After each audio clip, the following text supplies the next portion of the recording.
সেই রুগ্ন দশা ছিল, গরুচোর তো পঞ্চায়েত হবে সেরকম ব্যাপার, কিন্তু এখন দেখতে পাচ্ছি বিশাল ব্যাপার একটা কঙ্কালতলায় উৎসব চলছে। কি বলবেন রথযাত্রার দিন? এর জন্য আমাদের মাননীয় মুখ্যমন্ত্রী মাননীয় মমতা বন্দ্যোপাধ্যায়কে নতমস্তকে প্রণাম জানাই। বাংলার মানুষ তথা কঙ্কালতলা 51 ফিটের অন্যতম একটা ফিট, এখানকার মানুষ হাসতে শিখেছে, কথা বলতে শিখেছে, বাক স্বাধীনতা ফিরে ফিরেছে। আজকের এই বিশেষ দিনে এখানে এসে বুঝতে পারছি টিম মামুন এখানে যে উন্নয়ন করেছে, মানুষের যে একটা জনসংযোগ স্থাপন করেছে।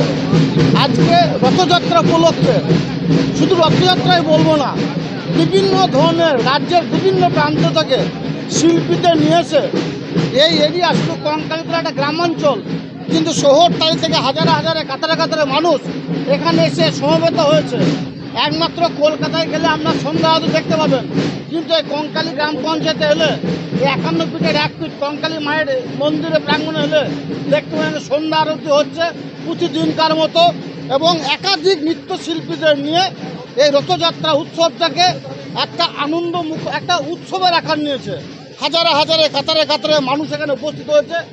সকলে মিলে এখানে যে উৎসবটা করছে, সত্যি এটা অকল্পনীয়।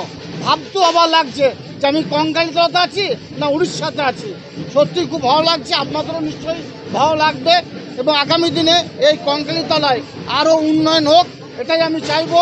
সঙ্গে সঙ্গে টিম মামুনকে বলবো, তোমরা এগিয়ে চলো কঙ্কালী মায়ের উন্নয়নের সাথে, কঙ্কালের উন্নয়নের সাথে এই এরিয়ার প্রত্যেকটি মানুষকে নিয়ে এইভাবে জাতি ধর্ম মতামত নির্বিশেষে সকল সম্প্রদায়ের মানুষকে নিয়ে এইভাবে চলার চেষ্টা করো, যেটা আমাদের বাংলা মা মমতাময়ী মা মমতা বন্দ্যোপাধ্যায়ের একান্ত ইচ্ছা। কেমন লাগছে আপনার অনুভূতি কি?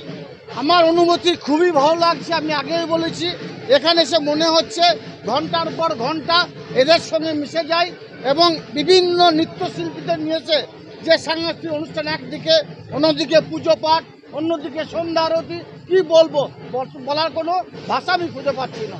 এত আনন্দিত হয়েছি। এইভাবে বাংলার প্রত্যেকটি প্রান্তে এই যে অনুষ্ঠানের আয়োজন হোক, রথযাত্রা হোক না কেন, যে কোনো অনুষ্ঠান হোক, যে কোনো পূজা অর্চনা হোক, এই ধরনের অনুষ্ঠানে বাংলার প্রতিটি অলিতে গলিতে মানুষ আনন্দে উজ্জ্বলিত হয়ে, তারা আনন্দ মুখরিত হয়ে, জাতি ধর্ম মতামত নির্বিশেষে হিংসা বিদ্বেষ ভুলে গিয়ে সমস্ত শ্রেণীর মানুষ এক আত্মা হয়ে এভাবেই চলুক আগামী দিনে।